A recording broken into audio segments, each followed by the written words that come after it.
Bonjour à toutes et à tous. On est très heureux d'être au Web Today ici, effectivement, pour ce comeback post-Covid avec Jingo. Donc moi, je m'appelle François Allais, je suis le fondateur du podcast Serial Entrepreneur. D'habitude, je fais des podcasts dans un format un peu plus intimiste qu'aujourd'hui, mais c'est toujours aussi cool de faire ce typologie de format. Je suis très heureux de pouvoir discuter avec toi, Jean, aujourd'hui. Tu es la cofondatrice, comme Antoine l'a dit, et CEO de Connexio, donc des formations numériques pour toutes et tous. Tu as cofondé Connexio sur la base de recherches académiques que tu as conduit en France sur les difficultés économiques et sanitaires des populations marginalisées, donc notamment les réfugiés et les migrants. C'est un sujet qui t'anime, qui te passionne. Ma première question, c'est de savoir, est-ce que tu peux me présenter en quelques minutes les actions menées chez Connexio ? Bien sûr, donc d'abord, je suis très ravie d'être ici. Merci Antoine pour le super intro. Je pense que je suis super ravie d'être ici. Et aussi, je trouve que c'est un grand canapé. Je suis toute seule ici, mais ravie d'être ici. Et je pense qu'on veut que ça soit une discussion assez informelle aussi, parce que je veux pas essayer de vous inonder avec des statistiques, mais je voulais aussi parler pas mal de marché, les tendances en fait quand on parle de compétences de demain, ce qu'on avait aperçu chez Connexio en termes des observations, les points clés à retenir, et bien sûr parler justement de quelques activités chez Connexio et comment on essaie d'apporter notre brique dans tous ces enjeux d'inclusion numérique, insertion socio-professionnelle. Donc peut-être d'abord pour rebondir sur les enjeux aujourd'hui, je sais que pour ceux qui avaient assisté à la dernière conférence, il y avait déjà certains sujets sur les enjeux du numérique, l'inclusion qui était déjà citée. Pour reprendre certains de ces sujets, aujourd'hui, on sait que c'est 3/4 des métiers en France, à travers tous secteurs qui sont concernés par les compétences numériques. On ajoute aussi sur le fait que c'est un marché qui va évoluer très rapidement. D'ici 2025, on a une estimation que c'est 50% des salariés en France qui ont besoin d'une requalification, déjà une évolution dans leur métier en soi. Et on ajoute sur tout ça, on a tous vécu ça ensemble avec la pandémie, qu'on a sauté 7 ans selon des différents constats, des différentes études en termes de digitalisation dans la société, sur les outils, sur les différents pratiques on adopte maintenant aujourd'hui dans le milieu professionnel. Donc concrètement, la mission de Connexio, c'est de pouvoir déjà prendre en compte tout ça, que d'un côté, on parle de tendance très rapide de digitalisation, mais en sachant qu'il y a une bonne partie, comme cité par Mounira, par aussi les équipes de Webforce, qu'il y a des enjeux, en fait, des publics qui sont vraiment les plus vulnérables, qui sont les plus touchés aujourd'hui. Et donc, comment on fait que, quand on parle d'inclusion, c'est d'embarquer tout le monde dans, en fait, le monde de demain. Concrètement, chez Connexio, on a des parcours de formation qui ciblent vraiment les tout premiers piliers de base numérique aujourd'hui. Donc ça, par exemple, c'est pour les personnes qui sont peut-être encore un peu plus éloignées des programmes qui sont organisé par Diversity Days, par Webforce, pour toucher des personnes qui sont sur les premières briques d'inclusion, sur les volets de la vie pratique, des personnes qui doivent mieux saisir les démarches administratives. On sait tous qu'il y a toutes les plateformes de services publics qui vont être digitalisées d'ici les prochaines années, mais il y a des personnes qui, maîtrisent pas super bien ces plateformes. Et donc, comment on fait? Parce que ça parle d'une question d'accès aux droits aujourd'hui dans nos vies, de pouvoir, en fait, aller sur CAF, pour l'emploi, toutes ces différentes plateformes. D'autre côté aussi, quand on parle de la volet professionnelle dans nos vies, il faut savoir qu'aujourd'hui, 86% des démarches candidater, postuler, en fait, mettre des candidatures sur les sites de recherche d'emploi, passer des entretiens en visio, 86% des démarches de recherche d'emploi se passent en ligne complètement aujourd'hui. Donc, imaginez les difficultés pour des personnes qui gèrent mal, qui ne maîtrisent pas bien ces différents outils et ces pratiques. Donc, je pense que c'est pour ça, en fait, qu'Inaxio est là pour justement amener des différents parcours de formation qui vont aider à cibler les personnes qui sont vraiment éloignées aujourd'hui de ces usages. Ensuite, on a aussi des parcours qui vont aider des personnes à découvrir les métiers. Donc, les métiers numériques, donc typiquement les métiers développeurs web, web, technicien système réseau, bien sûr d'autres. Mais l'enjeu pour nous aussi, c'est de travailler sur toute la chaîne parce que c'est une chose d'avoir des personnes qui sont formées aujourd'hui, mais les enjeux sont de bien sensibiliser et toute personne en fait montrer qu'il n'y a pas peut-être certains stéréotypes ou préjugés de il faut faire en fait A, B, C, D avant de devenir développeur ou technicien système et réseau. On peut, si on a les bons appétences, même si en fait on n'a pas fait un parcours maths ou sciences avant, aller tourner vers ces métiers. Donc on fait beaucoup de travail de sensibilisation sur le terrain dans les maisons d'emploi, les missions locales pour aller découvrir certains métiers à nos apprenants. Et le troisième brique dans nos activités aujourd'hui part d'une question d'accomplir au niveau de la structure et d'accomplir aussi des équipes aujourd'hui dans l'entreprise. De plus en plus, on a des partenaires, des clients aussi qui viennent nous voir pour avoir des parcours de formation un peu plus adaptés parce qu'aujourd'hui, au sein des entreprises, c'est 56% des collaborateurs dans des entreprises aujourd'hui qui estiment qu'ils n'ont pas les compétences requises pour maîtriser les outils technologiques. Donc, c'est plus qu'une turne de personnes qui sont concernées. Donc, pour en fait un peu dire tout ça, et je pense qu'Antoine a bien cité un peu la présence de Connexio, on a une présence nationale ici en France, on a des activités aussi en Afrique, en Moyen-Orient, pour mener nos programmes en partenariat avec des structures qui sont locales et aujourd'hui continuer à faire évoluer en fait, nos programmes, les parcours pédagogiques pour toucher encore plus du monde.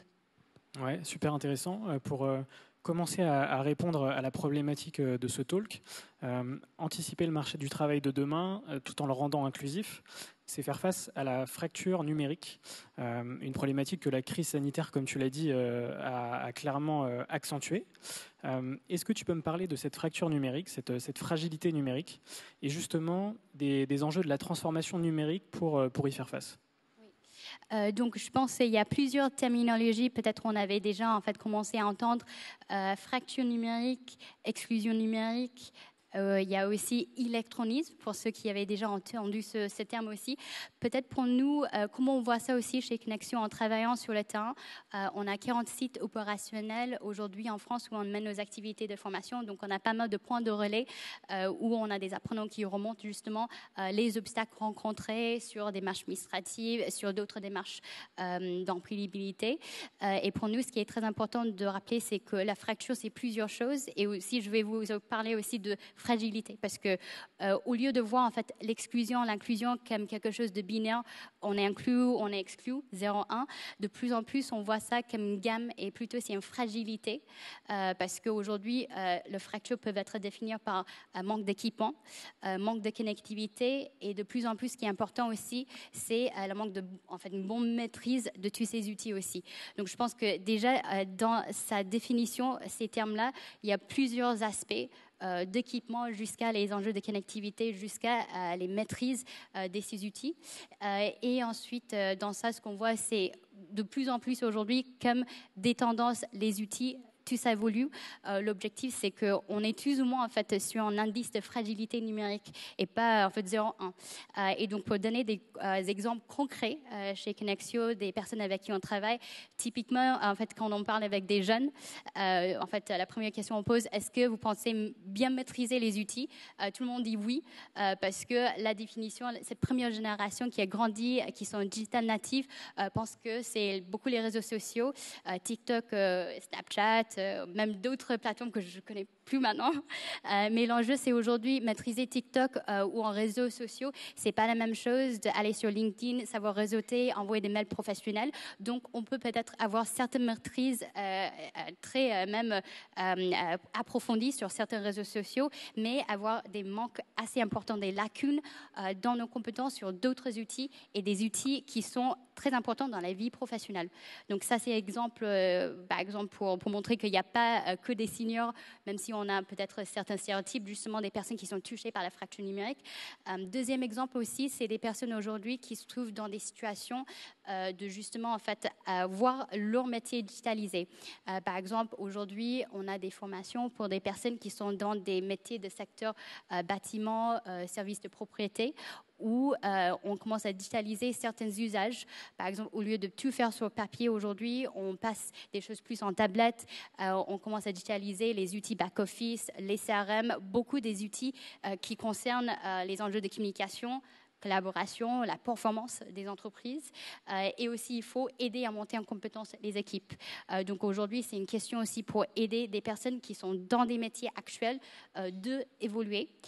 Et le troisième cas en termes d'apprenants, c'est des personnes qui veulent justement en fait faire une reconversion professionnelle. Je sais qu'il y avait un super témoignage sur la table ronde précédente de quelqu'un qui avait fait ce type de reconversion d'infirmière vers développeur et de plus en plus on a des profils aussi des personnes qui étaient des plombiers, qui étaient coiffeurs, qui étaient beaucoup en fait d'autres types de métiers avant et maintenant qui sont en fait reconvertis dans le secteur numérique.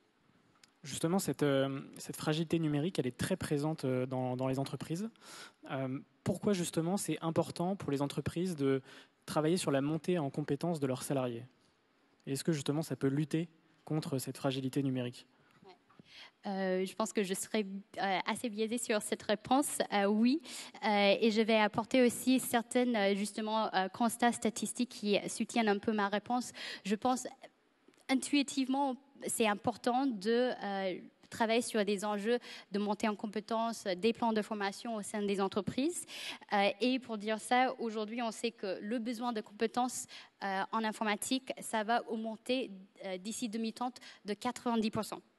Donc d'ici les 8 prochaines années. On sait aussi qu'aujourd'hui, au sein des entreprises actuelles, il y a des choses qu'on peut tous optimiser.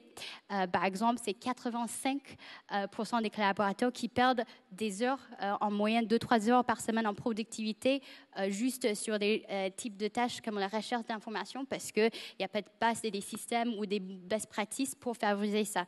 Donc je pense qu'il y a aussi des enjeux sur le ROI, parce que je pense que la première chose, si on parle de pourquoi accomplir mieux vos équipes sur les enjeux de compétences et de formation de demain, c'est déjà en fait parce que ça répond en fait des enjeux de business qui sont très liés avec la performance, la productivité et bien sûr d'autres enjeux.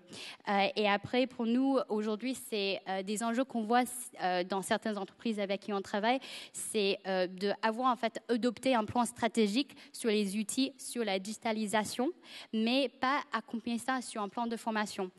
Donc jusqu'à présent aujourd'hui sur les constats c'est 37% des entreprises, en fait, c'est dans les entreprises aujourd'hui, c'est 37% en fait de budget logiciel, donc sur les outils, tu sais, en fait, licence qui prend, qui est gaspillée parce que il n'y a pas en fait un accompagnement aussi des collaborateurs sur le bon adoption des outils. Donc, je pense qu'il faut aussi aligner les enjeux business aussi avec les enjeux de justement qui va implémenter en fait toutes ces stratégies derrière. Et donc, je pense qu'aujourd'hui, c'est presque la moitié des dirigeants des entreprises qui ont cité qu'on va travailler sur des enjeux de digitalisation, de transformation numérique, mais c'est que 15% qui travaillent sur les enjeux de formation pour accompagner cette transformation digitale. Donc, je pense que c'est aussi dans en fait, des enjeux business, comment on peut mieux lier ça avec les humains qui sont au centre des déploiements en fait, de ces activités qui est très importante. Ouais, tu as parlé justement du fait que cet enjeu touche les entreprises dans leur globalité. C'est-à-dire qu'effectivement, il y a un impact business, mais il y a aussi un impact RH, RSE et voire même un impact social. On a parlé de montée en compétences, mais du coup, de quelles compétences? Quelles sont pour toi un peu les compétences de demain? Donc c'est un grand sujet et je peux parler des heures sur ça parce que ça me passionne en fait de débattre avec des personnes. Peut-être pour ajouter un dernier brique sur la dernière réponse. Donc il y a un enjeu bien sûr en fait ROI de business, mais je pense de plus en plus il y a un enjeu aussi d'évolution dans l'emploi. Donc j'avais cité en fait que d'ici 10 ans il y a beaucoup de changements. L'augmentation des compétences informatiques dans les entreprises. Il y a aussi deux autres statistiques que j'aimerais bien citer. D'ici 10 ans, en fait, on sait que quand on parle de transformation numérique, c'est 1,2 milliard d'emplois dans le monde qui sera impactés.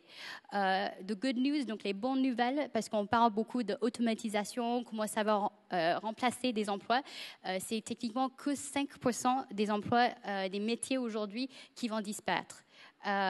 L'autre côté, c'est 50% des emplois qui vont changer d'une manière très importante dans les missions, dans les tâches effectuées. Donc, je pense que c'est une question de comment préparer toutes les personnes qui sont aujourd'hui dans le workforce pour être en fait prêts demain pour tous ces changements.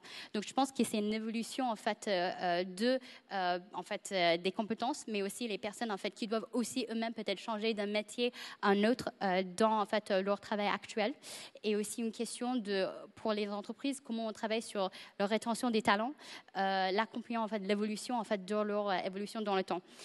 Et sur cette question justement de quelles sont les compétences de demain, on sait qu'aujourd'hui, en fait, si on regarde le marché, on parle beaucoup des compétences très avancées techniques, IA, blockchain, d'autres sujets parmi les autres. Donc, définitivement, ces compétences vont être de plus en plus sollicitées sur le marché à venir.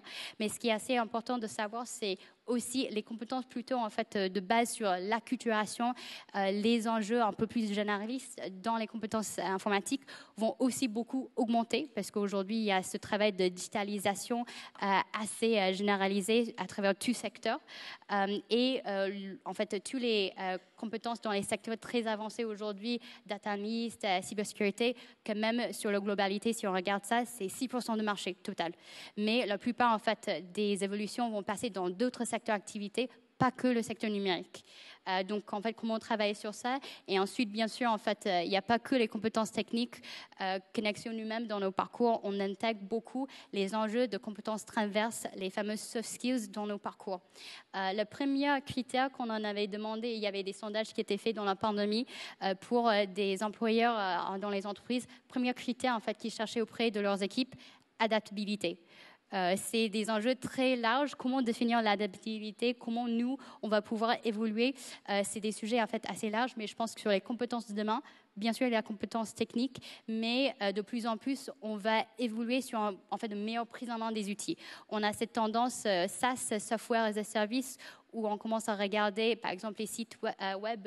Il y a des logiciels comme Wix, Weebly qui vous aident à créer des sites web, Bubble, Webflow qui vous aident à créer des applications. Je pense que de plus en plus, en fait, humain au centre de tout ça va évoluer pour mieux prendre en compte et mieux appuyer sur des outils, des choses qui sont créées. Donc, je pense que ça, c'est un peu les enjeux de comment mixer les compétences techniques, les compétences soft skills comme l'adaptabilité, ces enjeux assez importants, comment on va évoluer et on travaille de plus en plus dans des environnements hybrides, présentiels, distanciels, multidisciplinaires, multiculturels aussi, et comment en fait avoir des soft skills assez importants pour pouvoir gérer des équipes, pour pouvoir en fait communiquer et aussi mieux apprendre sur des outils existants. Est-ce que tu peux nous parler un peu de cas concrets sur différents secteurs vis-à-vis de ce sujet, cette thématique? Oui, donc je pense pour nous, on va citer peut-être des exemples, des structures avec qui on avait déjà travaillé pour essayer de rendre ça concret quand on parle des enjeux de transformation numérique. Quels sont des exemples qui varient de secteur à un autre? Donc par exemple, j'avais cité tout à l'heure, on avait travaillé avec des structures qui sont dans les secteurs de bâtiments, de construction ou encore des services de propriété. Et là, c'est par exemple la montée en compétences ou des plans de formation un peu plus adaptés pour aider justement ces structures à mieux en fait digitaliser. Donc par exemple, dans une entreprise, ils avaient en fait fait passer tous leurs logiciels qui étaient avant en fait des process très papier, maintenant à travers des tablettes. Donc tous leurs agents d'entretien, il fallait en fait marquer sur justement les tablettes tous les processus, tous les rendez-vous, tous les notes. Mais on avait des personnes qui ne maîtrisaient pas ces outils. Ensuite, par exemple, on avait travaillé pour des structures qui sont dans le sport. Donc on veut penser en fait dans le sport, peut-être il y a moins en relation avec les outils numériques, mais on a formé par exemple des coachs sportifs de plusieurs structures plutôt associatives comme Kaboubou, Sport dans la ville. Et là, c'était des enjeux de mieux maîtriser les outils un peu back-office qui étaient partagés entre les membres de l'équipe. Et encore, je pense que je vais aussi donner un exemple qui est plutôt sur les compétences un peu plus avancées, sur les compétences éco-conception, parce que donc il y a tous les enjeux qui développent au niveau de structures en fait dans des secteurs un peu traditionnels. Mais aujourd'hui, par exemple, un des enjeux chez Connexio, c'est de mieux rapprocher des demandes de transition écologique et numérique, et aussi parmi nos enjeux, c'est aussi d'essayer de mieux former les futures générations des talents tech, de savoir comment en fait coder d'une manière en fait éco-responsable. Donc concrètement en fait, quand on parle d'éco-conception, c'est des questions de comment en fait on va écrire du code d'une manière où on va faire moins appel à des serveurs pour justement en fait rendre en fait nos dynamiques, nos travail en fait un peu plus eco-friendly. Et donc ça c'est des parcours on intègre chez Connexio pour aussi mieux aligner en fait les attentes des compétences sur les attentes aussi de la société plus large pour en fait justement former et responsabiliser nos talents sur les enjeux en fait plus larges d'environnement et d'autres. Tu as parlé d'inclusion, mais il y a un sujet tout aussi important que l'inclusion et qui était notamment abordé sur la table ronde avant ce talk, c'est la diversité. Est-ce que tu peux m'en parler un peu plus ? Je sais qu'il y avait certains stats qui étaient déjà cités aussi sur ces enjeux. Je pense que je vous ai venu avec beaucoup de stats aujourd'hui, mais c'est important aussi de vraiment rendre ça en fait dans des choses qui vont vraiment soutenues par des études, par ce qu'on voit en termes de tendance marché et que ça soit aussi informatif pour tout le monde. Mais aujourd'hui, c'est en fait parmi les constats, on parle de comment accompagner les équipes, comment accompagner les structures. Et je pense que pour nous aussi, il y a en fait cette call to action qu'on voulait faire sur comment en fait faire pour qu'on en fait inclut tout le monde dans ça aussi, parce que ça c'est pas plus simple. Donc je pense qu'il y a des enjeux en fait on a au niveau des compétences pour rendre en fait des sujets en fait plus éco-responsables, par exemple sur les sujets en fait de compétences au sein de Connexio. Mais je pense qu'il y a un vrai enjeu aussi quand on parle avec des entreprises de recrutement inclusif aussi, parce qu'on sait et c'est un peu les différentes études qui montrent que des entreprises qui sont plus diverses, qui ont des membres d'équipe qui viennent en fait plus d'horizons, ont en fait normalement en fait par salarié en fait 30% plus de chiffre d'affaires que leurs concurrents, parce que en fait c'est des entreprises qui sont peut-être plus sources de créativité, des sources d'innovation aussi. Et donc je pense pour nous on voit ça d'un côté, mais côté quand on parle avec des recruteurs par exemple pour certains de nos talents, justement des personnes qui peuvent être en reconversion, qui demeurent dans le métier, c'est pas si simple que ça. Et les enjeux c'est de montrer que il y a en fait aussi un accompagnement à faire côté entreprise pour les sensibiliser bien sûr de la bénéfice dans la diversité, la mixité dans l'entreprise, mais aussi que quand quelqu'un arrive chez vous dans l'entreprise, il faut qu'on crée en fait un environnement où on veut que les gens restent. Parce que Munira, par exemple, tout à l'heure, elle a parlé en fait qu'il n'y a que 30% des femmes dans le secteur numérique aujourd'hui. Si on creuse ça encore, c'est beaucoup des femmes dans les fonctions plutôt support IT dans ce secteur. Mais les enjeux, c'est que en fait, dans 10 ans, normalement, il y a 40% des femmes qui quittent le secteur informatique. Ça montre que même si on est des personnes à évoluer, entrer dans ces secteurs, il faut qu'on les aide en fait à évoluer et rester aussi. Donc, je pense qu'il y a des enjeux aussi côté entreprise pour vraiment favoriser des environnements, des best practices aussi au sein des entreprises. Et chez Connexio, pour nous, on a plusieurs niveaux d'activités on engage en fait dans lesquels on engage nos partenaires entreprises directement en fait au sein de nos parcours. Par exemple, on a des activités du mentorat où on fait venir aussi des boîtes de la tech, des entreprises comme Google, SAP, Salesforce et bien d'autres aussi, pour justement en fait travailler avec nos apprenants, en fait les partager un peu les codes sociaux qui sont très importants aussi. Après, il y a aussi des formats en fait de demo day où on invite des entreprises à venir écouter les pitchs sur des projets qui sont codés par les apprenants pour vraiment en fait montrer sur les prototypes qui sont faits que il y a aussi en fait des vraies compétences qui sont acquises et des choses qui sont vraiment en fait développées en fait dans le parcours. Et finalement pour nous en fait c'est de vraiment en fait travailler en fait sur ces enjeux de sensibilisation dans le secteur et engager en fait d'autres partenaires autour de nous. Alors il nous reste quelques minutes. Je ne sais pas si on pourra passer à quelques questions potentiellement. Je ne sais pas si Antoine est dans le coin. Oui. Est-ce que vous avez des questions potentiellement à poser à Jean ? Ou est-ce que vous avez bien compris le sujet ?